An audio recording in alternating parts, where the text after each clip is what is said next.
Вітання! Це Бігус.Інфо, мене звуть Денис Бігус, і сьогодні третя частина прослушок Медведчука. Циклу «Как закалялась мразь» чи «Как закаляли». Я вже не впевнений, як правильніше. Цей цикл викликав бурхливу реакцію до чорта конспірології. Моє поточне улюблене – це... Старший, главний і так далі, 15-й рік. А там, до речі, не прозвучало. А чому ми вважаємо, що це 15-й рік? От як журналіст може змоделювати, зробити припущення, а якщо це 19-й рік? Тому тоді старший і главний – це може бути Зеленський, а чому б ні? Але про це все поговоримо в кінці циклу. Зроблю окреме відео про відео. Це, до речі, анонс. Підписуйтесь на наш канал. Більше того, анонсую зараз і великий сюрприз. В першу чергу для тих, хто наш канал підтримує. Знаєте, специфіка цих плівок в тому, що вони, мабуть, не відкривають нічого, аж такого приголомшуючи нового. Вони лише підтверджують і деталізують те, про що всі, хто хоч якось, хоч трішечки цікавився політичними та корупційними подіями, знали. Про що писали ЗМІ, про що говорили інсайдери. Сьогодні третя частина, і вона поверне нас до відомих багатьом з вас подій, але покаже їх зсередини. Третя частина присвячена тому, як Медведчука впустили не просто у вугільні переговори, у вугільні контракти. Через нього, за його посередництво і з його прибутком, держава Україна платила бойовикам. А СБУ возила кеш. Сьогодні про чорний і брудний бізнес розповість Аліса Юрченко. Про бізнес, який перетворився на телеканал. Такий самий чорний і брудний. Осінь 14-го. Із початком війни левова частка вугілля опинилась за лінією фронту. На непідконтрольних територіях Донецької і Луганської областей залишився видобуток всього антрациту. А це вугілля необхідне для електростанцій. Нестача вугілля потягнула за собою дефіцит електроенергії. Україна в листопаді скоротила видобуток вугілля майже в 2 рази. Вечірні ранкові відключення світла почалися в Сумах. Якщо Тернопільщина в ліміт з використання електрики не вкладеться, то світло у Тернополі погасне знову. Івано-Франківськ вже від сьогодні може частково залишитися без світла. Київ мав обрати – лишити все як є і домовлятись з агресором, або, нарешті, системно шукати інші джерела, більш миролюбні і менш схильні до шантажу. Якщо дуже спрощено і дуже коротко, ситуація була десь така. І в момент цього вибору виникає Віктор Медведчук. Касир отримує гроші, як і говорили, в Маріуполі, в Лисичанську. Ми багато чули про те, що Медведчук займався виключно обміном полонених. Але, як ми бачимо, чуємо з плівок, фінансові питання в його посередництві домінують. Енергетична війна – теж війна. Правда, що в червні-травні 2014 року ви постійно переписували з Порошенком, зустрічалися з ним? Я встречался с господином Порошенко и в 2014, 2015 и в последующих годах до 2018, пока мы не разошлись во взглядах по вопросам обмена удерживаемых лиц. Окрім полонених, Медведчук курував передачу кешу у самопроголошеній республіки, накручував Кремль на різкіші дії щодо України і, звісно ж, не забував про власний інтерес. Скажіть, будь ласка, скільки ви заробили на поставках вугілля із ОРДЛО? Я взагалі не розумію, о чому ви спрашуєте. Ми завдяки плівкам переконані, Медведчук чудово розуміє, про що наше питання. На плівках чутно, як він домовлявся із бойовиками про поставки вугілля з окупованих територій. З ким саме домовлявся і як їм платили. Все почалося восени 14-го. Хотел узнать, привет, по поводу этого заявления продано, что уголь там не будут покупать. Так это я уже все, да, было 3 часа у управления. Он говорит, послушай, это же, он же заявление об отставке написал позавчера, алло. До листопада 14-го проблему дефіциту вугілля намагався вирішити уряд Яценюка. Купили вугілля за кордоном. Не в Росії. Логічно, енергонезалежність – правильний крок. Купили вугілля у Південній Африці. Кілька місяців возили його на державні ТЕС. Але в листопаді до африканського вугілля виникли претензії. Те, що закуплене не горить, і закуплене за надвисокою ціною. Президенту Порошенку африканське вугілля дало привід розпочати публічне протистояння із урядом. І ні, не купити десь у світі якісніше, прозоріше, дешевше. Саме після того скандалу із африканським паливом вугілля почали возити з Росії із окупованих територій. І на плівках чутно, як Медведчука таємно впустили в ті контракти. Усе це почнеться вже у грудні. А в листопаді Порошенко ще таврує африканське вугілля, міністра енергетики від Яценюка тягають на допити. І все це відбувається на фоні перемовин про перезавантаження уряду. Сегодня происходит и будет происходить процесс передела рынка угля. Мне кажется, что тот объем угля, который мы поставляем из ЮАР в качестве диверсификации, возможно, что он кому-то мешает. У новинах лунають викривальні і виправдальні заяви. А що в цей час лунає в телефоні Медведчука? Ну, он этот блок оттеснит точно. Как, и там, если Яценюк и будет премьером, то я думаю, что вот этих всех блоков в его ведении не будет, а будут непосредственно в ведении президента. Медведчук переказує, що президент збирається поставити міністром енергетики свою людину. Цікаво, звідки взагалі Медведчук знає, що збирається робити президент? Ну, нехай, це ж Медведчук, мало що він там каже. Чого його взагалі слухати? Він же тільки по полоненим. І вже через тиждень Юрія Продана, міністра енергетики в Кабміні Яценюка, замінюють під час переформатування уряду на Володимира Демчишина, який вважатиметься саме крилом Петра Порошенка. Доброго вечора, Володимир Васильовичу. Так. Мене звати Аліса Юрченко, я журналістка Бігус.Інфо. Не цікаво, вибачте. Я мушу вам надати слово в матеріалі. А що сталося з тим африканським вугіллям після скандалу? Його не везли на державні станції, його перекупив ДТЕК, були домовленості ДТЕКа про те, що він викупить, а частина вугілля відмовились поставляти, тому що партнери зарубіжні, тому що хто буде мати справу з поставками, коли йде про якісь там кримінальні справи. А дороге і нібито погане африканське вугілля замінюють на вугілля від бойовиків. Тоді, до речі, в уряді натякали, що буде саме так.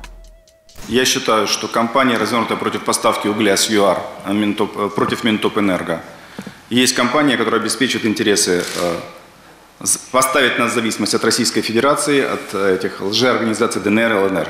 Мы не должны реагировать таким образом. Те, про що публічно натякали, у телефонній слухавці Медведчука обговорювалось відкрито.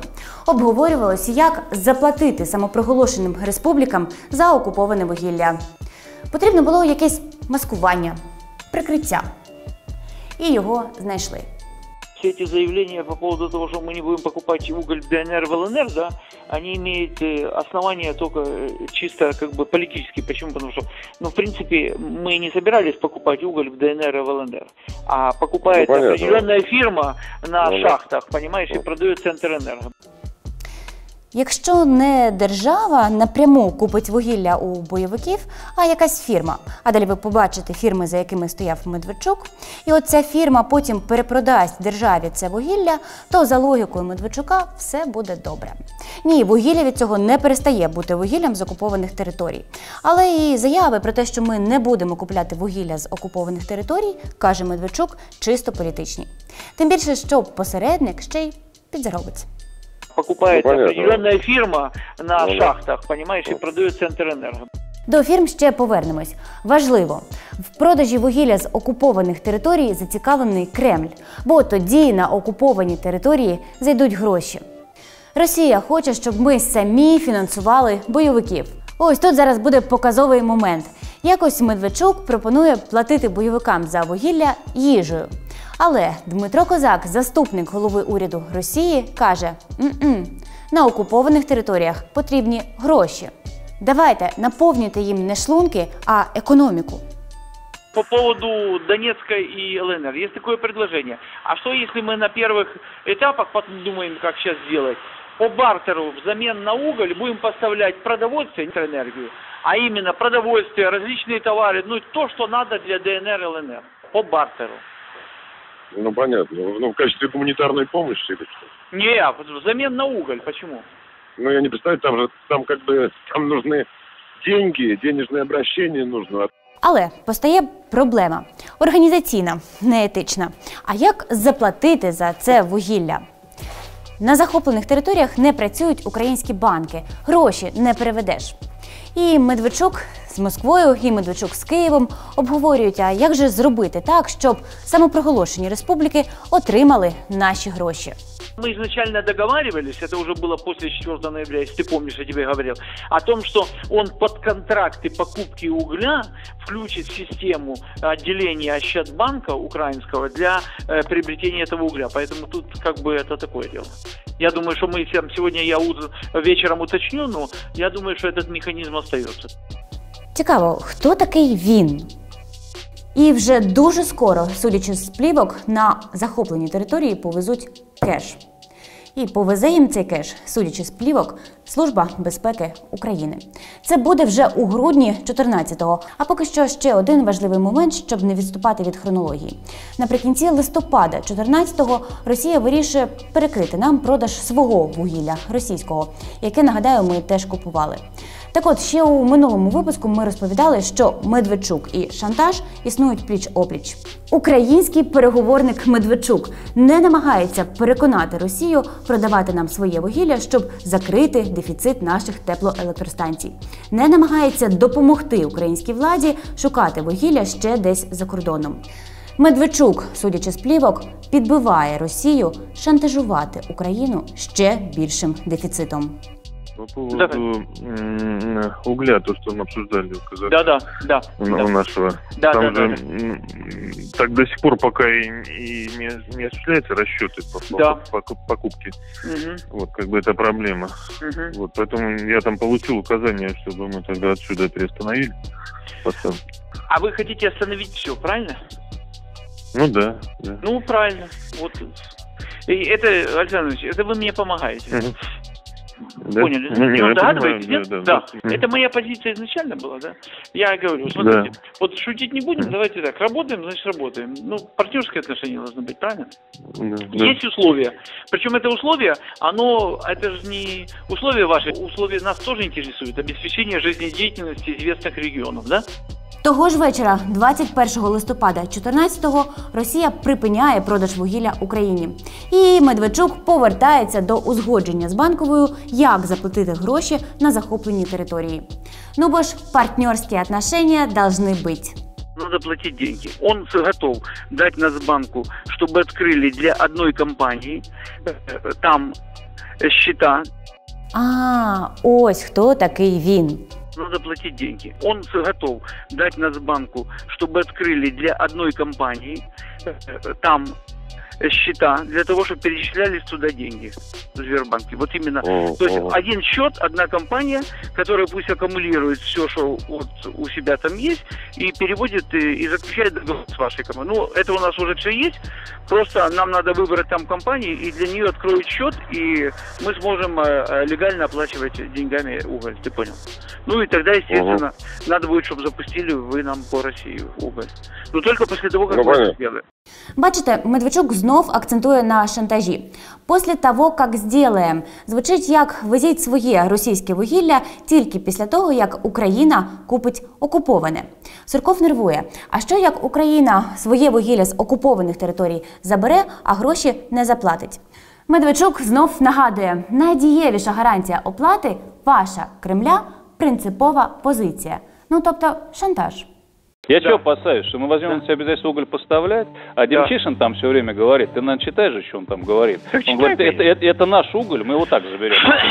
Я подчеркиваю, ведь такого точно не будет. Нужна только зарплата на те предприятия, которые поставляют. Нам ничего больше не надо там, как ты понимаешь. Ни налогов, ничего, я даже вопрос это не ставлю. Хорошо, давай еще зарплата нужна. А если они там откроют счет, у нас гарантий никаких с тобой не будет. Ну, 100%. А ну и так-то их не будет. Ну, то хоть какая-то уверенность, что хотя бы здесь они что-то открыли, понимаешь. Нам надо эту блокаду чуть-чуть скрыть, ведь, ну иначе там совсем будет нет. Ну слушай, я тебе хочу сказать, тут, во-первых, тут как бы зависит, я еще раз акцентирую внимание, я думаю, ты поймешь, от принципиальности вашей позиции во всех этих вопросах. Мы принципиально, ведь у нас все принципиально. Да. Ну, ты знаешь, сколько. Я рад. Принциповість за контекстом саме в шантажі російським вугіллям. При цьому Суркову дуже важливо забезпечити ОРДЛО грошима. Він опікується бойовиками, але банківському розрахунку не довіряє. Ну, зайдуть бойовикам гроші на спеціально відкритий для них рахунок. Але що таке безготівкові гроші? Цифри на моніторі. І отут ми підходимо до кешу. А как вы зарплату будете платить? А мы будем платить на эти счета в Донецке, в Луганск. Сможешь, да, ты это обеспечить? Да, конечно. Да, конечно. Хорошо. Не только зарплату. Вот с счетов они могут осуществлять платежи за все предметы, товары, которые им нужны. То есть в том числе и зарплаты, естественно, да. Ладно. То есть это важно, сейчас, да, он сейчас при мне дал команду председателю Нацбанка, да? И там мой человек едет в понедельник утром, за выходное воскресенье, да? И они все делают, то есть мы открываем, я думаю, что до вечера понедельника у меня уже будет в каких там, где мы откроем именно, в каких отделениях, Донецкая и Луганская, ты понял, да? Витя, а вот все-таки вот если говорить о зарплатах, ну вот да. Там не будет обмана-то со стороны, ну как это будет происходить? Мы что, на этом счете этого вашего предприятия будем лицевые счета открывать? Как это будет делать? Ну вот надо, слушай, я предлагаю, смотри, я что предлагаю сделать? Я предлагаю все-таки открыть этот счет для перечисления, а потом использовать, может, счет в том числе для зарплаты. Я думаю, что надо начать, мы потом придумаем, Слав. Ну а ты с ним это проговаривал или как? Я разговаривал, он говорит, а делайте, что хотите. Он говорит, делайте, что хотите. Там открываем, пусть они распоряжаются как угодно. Ладно, но они ну, счетов могут снимать наличные и платить зарплату, послушай. Или мы можем подвязать под карты. Тогда надо наличные сюда это самое завести, потому что у них нет наличных вообще. А карточки им негде расплачиваться, потому что у них ни один банк не работает. Минає кілька тижнів, і 24 грудня 14-го Медведчук звітує Кремлю. Київ готовий відсилати готівку. Причому возити її буде Служба безпеки України. Очолює СБУ в той час Валентин Наливайченко. У коментарі нам перед публікацією Наливайченко заявив, що нічого не чув про кеш і взагалі негативно ставиться до торгівлі із окупантами. Я вчора вечором говорив з президентом, да, і ми вже ушли там от этих налогов на зарплату. Я говорю, послушай, мы с ними рассчитываемся, они час берут наличными. Ну, это их вопрос, как будут они платить там зарплаты, это их пусть платят. Ну, да. Там же начисление на зарплату, на все остальное, там остается 40% минус. Я говорю, слушай, ну они не пойдут на это. Вчера еле убедил, 1:30 ночи ушел от него. Ну, уже мы решили эту проблему, понимаете? Сейчас только проблема вот эта наличка и, ну, доставка. Ну, доставку здесь мы обеспечиваем, потому что первый зампред СБУ работает в этой моей группе, да? Он будет обеспечивать до блокпостов. А дальше мы передаем... Кассир получает деньги, как и говорили, в Мариуполе, в Лисичанске и сопровождает с охраной до блокпостов, а потом охрана меняется на другую. Вдумайтесь, кеш у самопроголошеній республіки буде вести Служба безпеки України. І, до речі, домовлявся про це вугілля Медведчук не з шахтарями, а з бойовиками. Далі почуєте. Звісно, не всі чиновники в Україні були отак відразу готові на подібні кроки. Але, судячи із плівок, їх переконали. Они же отказываются подписывать контракт, потому что боятся, что их там прокурор посадит за... Да. И он вообще, этот придурок с Центрэнерго наш, вообще отказывался подписывать контракты. Но сейчас вроде тот дал команду со Львова, да? Сейчас согласовываем, сейчас ждем, еще попросили 40 минут ваши, там, Сергей твой смотрит. Правда, уже 2 часа тому назад отправили контракты. Поэтому ты их подгони, чтобы они там, если или согласовали, или сказали, что... Да, проект контракта... Да, проект 2 контракта по Донецку у вас. Уже 2 часа мне только что доложили. Так что гоняй. Да. Значит, что-то если надо, то давай будем носить, потому что вроде тот уже готов подписывать. Хто цей тот, який зі Львова віддав команди підписати контракти із самопроголошеними ЛДНР? Контракти, які скидають на погодження Кремлю. В цей день у Львові президент Петро Порошенко на камери віддав 2 президентські вертольоти армії, а не на камери, судячи з плівок, віддав команди державним ТЕС, тобто Центренерго, підписати контракти на окуповане вугілля. В нем вообще этот придурок с Центрэнерго наш вообще отказывался подписывать контракты. Но сейчас вроде тот дал команду со Львова, да? Сейчас согласовываем. Хто цей, цитую, придурок із Центренерго, ми не встановили. Але ким би він не був, схоже, не переконати його не могли. Адже ще за день до цього, 29 грудня 2014-го, Петро Порошенко заявив. Ми дійсно будемо купувати в державних підприємств, в тому числі, які видобувають вугілля на тимчасово окупованій території, з контролем того, що ці гроші використовуються виключно на заробітну плату шахтарям, українським громадянам. Тут не задіяний вже валюта, бо постачається вугілля напряму на електростанції і жодних інших постачальників вугілля, наскільки мені проінформували, не буде. І от все в цій цитаті, ніби прийнятно. Ми не зайняли жорстку позицію де завгодно, тільки не в цих чортів. Платимо на окупованій території. Але ж платимо тільки шахтарям. Все жорстко контролюється.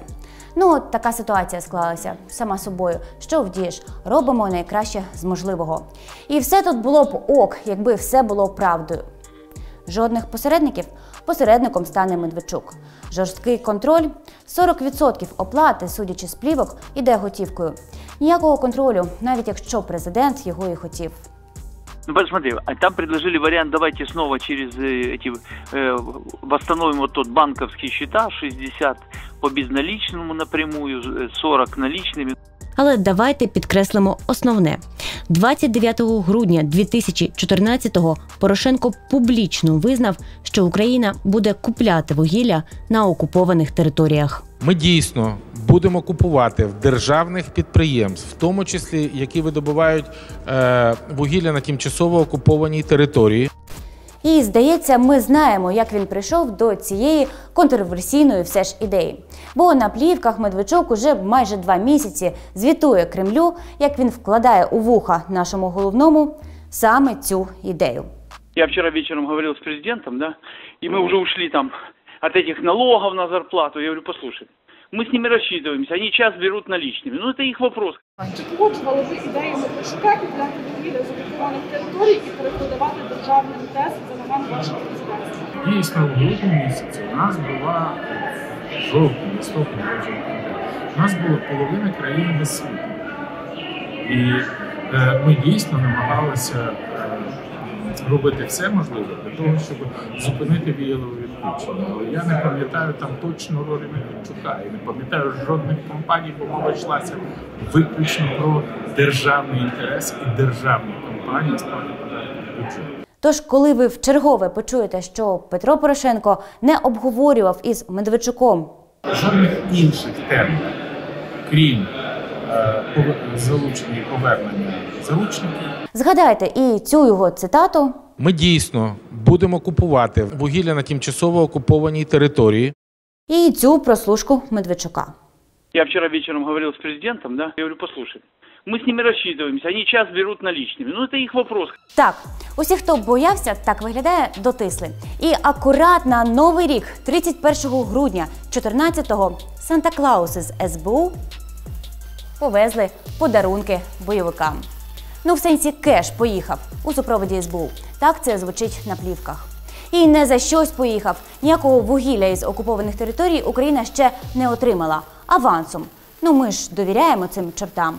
І свято, як-не-як. Слушай, я не мог не позвонить. 40 минут тому назад деньги, первый транш аванса доставлен в Донецк, через час будет в Луганске. Я уже сказал, там да. 2 раза больше пойдет из России. Угу. Понятно. Смотри, значит, то есть мы транш первый аванса доставляем, второй транш аванса будет 5 числа. Маршрут отработали, понимаешь, конечно, сложно было, и причем сложно даже больше у нас, чем у них. Понял, что я сказал, да? Они играют без правил, а вы попадаете по правилам. Да. Запутаны, тяжело. Да не, такой цирк, я тут, понимаешь, я же еще с тобой поговорил, я же потом отслеживал, машина что вечером ушла, понимаешь, с Киева прямо, да? И я же отслеживал, мне еще, знаешь, 3:30 ночи звонили, и там просили помощь по СБУ, понимаешь? Слушай, цирк, я потом расскажу. Хотя СБУ сопровождает, а меня просили, чтобы я вышел на руководство, понимаешь, и дал ли команду еще сверху, потому что, видите ли, руководство одной области не договорилось с руководством другой области и не понимали, что это такое, понимаешь? А там же это как бы специально секретный маршрут был и секретный этот. Петру Алексеевичу передай большой привет, поздравления с Новым годом. Медведчук на плівках каже, що особисто контролював перевезення готівки СБУ. Перший транш поїхав на Новий рік, другий мав бути до Різдва. Они же предоплату получили 10 миллионов, по 5 миллионов, и мы же собираемся завтра новый транш. Але виявилось, що бойовики якісь недисципліновані партнери. СБУ аванси з Медведчуком відправили, а вугілля нема. І за день до відправки другого траншу авансу Медведчуку доводиться просити Москву вплинути на своїх маріонеток. Алло. Алло, Давид. Дима, привет, слушай. Смотри, какая ситуация. Я хочу, чтобы ты там посодействовал. Значит, по Донецку отгрузили только 27 вагонов. Это на 1,5 миллиона гривен. А по Луганску вообще, даже еще транспорт не заказали, ничего не отгружали. Понятно. Хорошо, ну подействуй там, хорошо? Сейчас предоплату они получили, да? Ну, конечно, слушай, они же предоплату получили 10 миллионов, по 5 миллионов, и мы же собираемся завтра новый транш, а угля только на 1,5 миллиона дали, и то эти вагоны еще даже не прошли эту разделительную линию, то есть 27 вагонов отгрузили и все. Понятно. Да. Ладно, сейчас буду знать. Москва обіцяє допомогти і, абсолютно не дивно, маріонеткові лідери самопроголошених республік виправились, прискорили відвантаження вугілля. А там оттуда пошел или нет? Да, 20 эшелонов. Сегодня слышишь, я прилетел в 6 утра, в 9 меня подняли, слышишь? Я уже, потому что там ДНР не дает подтверждения на отправку вагонов. Я звоню этому самому, я набрал Захарченко, потом Кононов, потом мне звонят. Все, Виктор Ильич, отмашка есть, Кононов перезвонил, там же 45 вагонов готовы, 21 пошли по этому пути. Все. И ВВ мне вручил карту-схему по отправке угля, там 3 схемы, по с которыми мы будем работать. Не, все началось, все там. И то есть деньги эти наличные получили, да? Да. Вот эти 20 миллионов гривен? Да, и вы дали структуру, вот вы должны дать сегодня структуру по Донецку, и мы сразу начинаем по Донецку. Чуєте, з ким Медведчук домовлявся про вугілля? Це ватажки так званої ДНР – Захарченко і Кононов. Я звоню этому самому, я набрал Захарченко, потом Кононов, потом мне звонят. Все, Виктор Ильич, отмашка есть, Кононов перезвонил. Хто такий Захарченко, зрозуміло. Володимир Кононов або просто Петрович – так званий міністр оборони ДНР. Ось які стосунки складуться із ним у Медведчука. Петрович, привет! Привет. Видел тебя пару дней тому назад по телевизору, форма тебе идет, серьезно. Ты ходи чаще в форме, слушай. Погоны нормальные, приличные. Правда, там что-то 1 звезда до сих пор, уже можно увеличивать, мне кажется.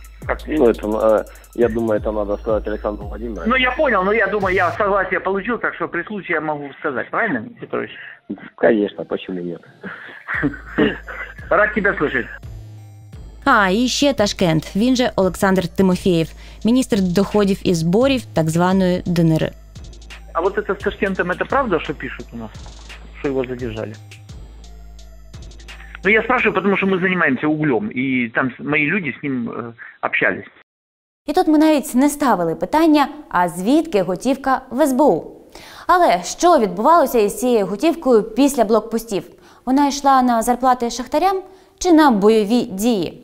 Давайте відверто, Україна цього точно не могла проконтролювати.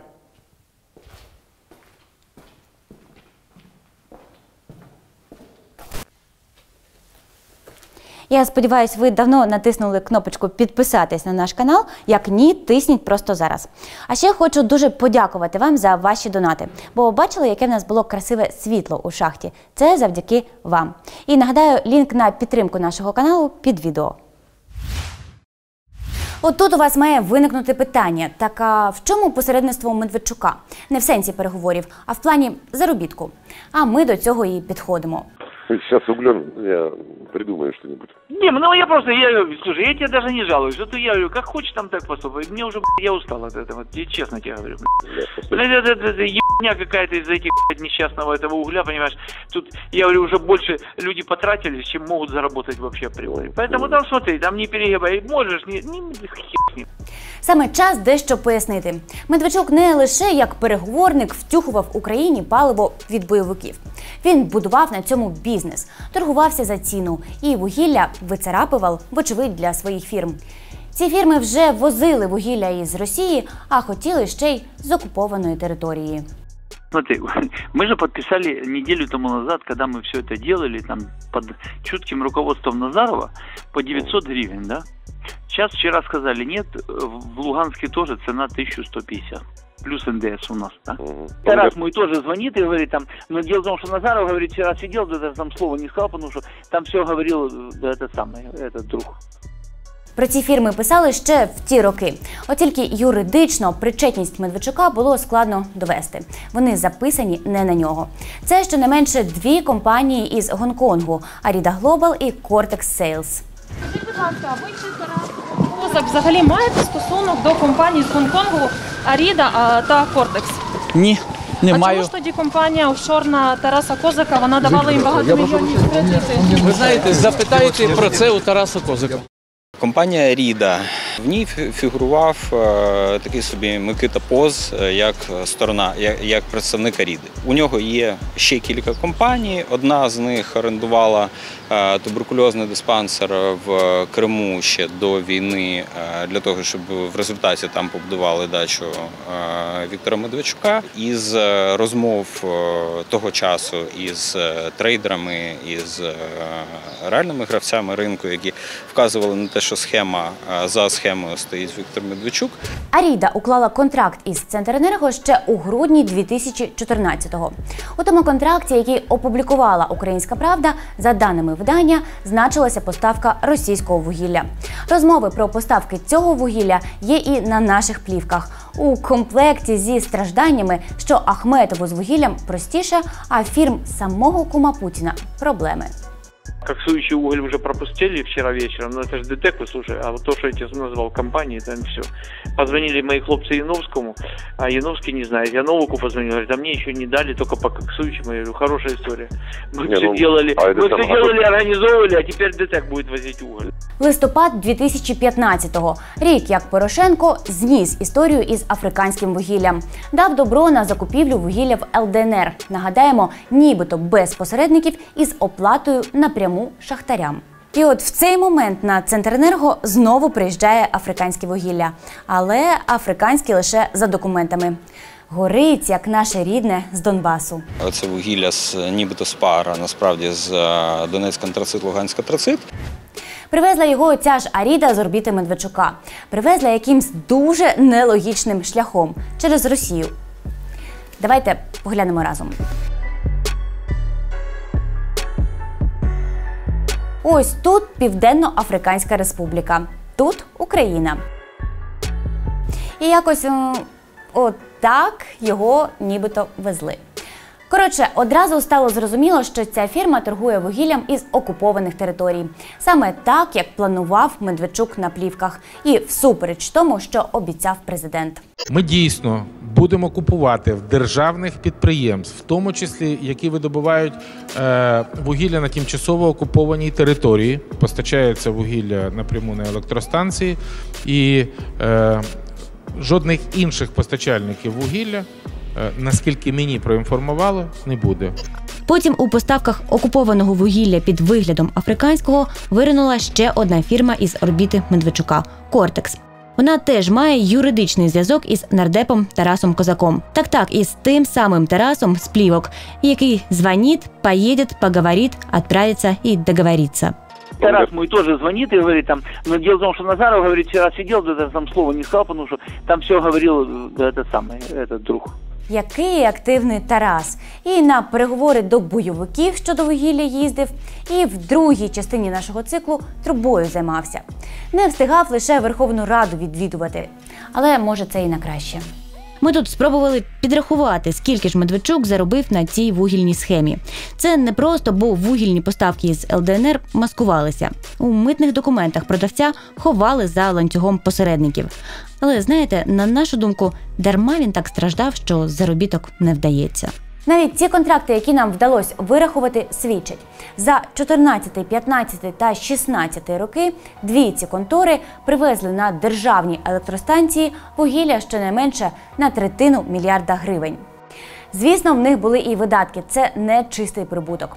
Але за нашими підрахунками чистого прибутку от рівнесенько вистачає на телеканал News One чи 112. хуйня какая-то из-за этих несчастного этого угля, понимаешь? Ну, ніби окупилась ця, ви зрозуміли. Але понервувати довелось. Бойцы вооруженных сил Украины пытаются пройти к поврежденным башням линии электропередач. По данным украинских властей, они были взорваны, из-за чего без света остался весь Крым. Листопад 2015-го. У Криму підривають електроопори. Кримські татари вимагають блокади півострова. Росія через це планує зупинити поставки вугілля в Україну. І це заважає інтересам Медведчука. Вы же остановили уголь. Понимаешь, я же отвечаю я же еще за уголь. Более того, у меня тут и аргументы есть и не общеполитические, а еще экономические, потому что я же отвечаю вроде как за этот уголь. Все наладили, все пошло. Слышь, раз остановилось снова. Потому что есть дебилы, которые повзрывали.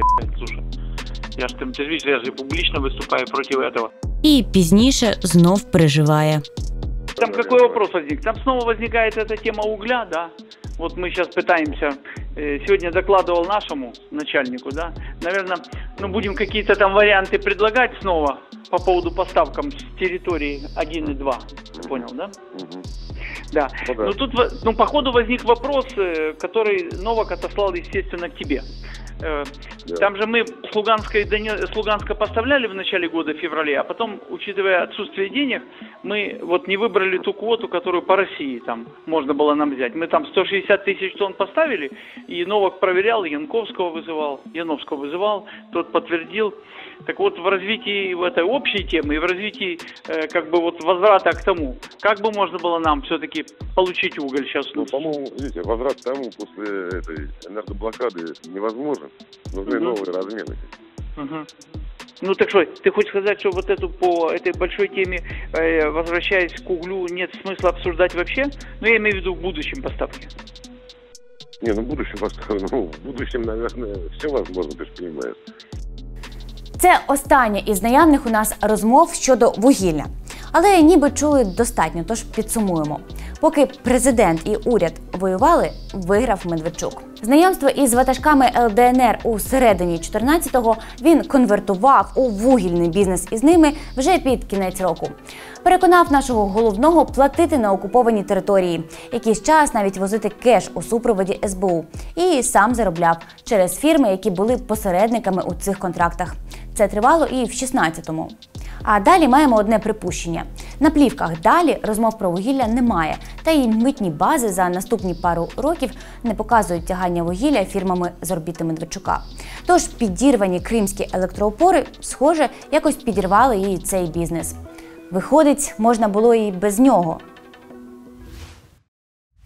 Знаєте, я вже, в принципі, звик до того, що навіть речі, які мені особисто здаються геть однозначними, різні частини аудиторії, в залежності від своїх симпатій і антипатій, сприймають геть по-різному. Тож всі свої роздуми я відкладу на останнє відео вже після того, як ми закінчимо слухати ці записи. Поки що один момент. Я на собі відчуваю, наскільки по-різному сприймаються ці розмови і події тих років, якщо просто оце слухати і пригадувати. І якщо слухати і пригадувати з розумінням того, що це все СБУ чула ще тоді. І точно розуміла, що Медведчук за персонаж. Спробуйте передивитись з цим усвідомленням і відчуєте, як... Але є одне питання, яке зараз має бути у всіх. А де полонені? Кінець кінцем. Порошенко каже, що з Медведчуком обговорювались виключно вони. Медведчук, раніше теж так казав, а зараз зізнається, що коло тем було трішки ширшим. Але тем вже була купа, а полонених немає. Вони є. І у наступному ефірі буде саме про них. Про завзяття, з яким Медведчук витягав кадрових російських офіцерів. До зустрічі!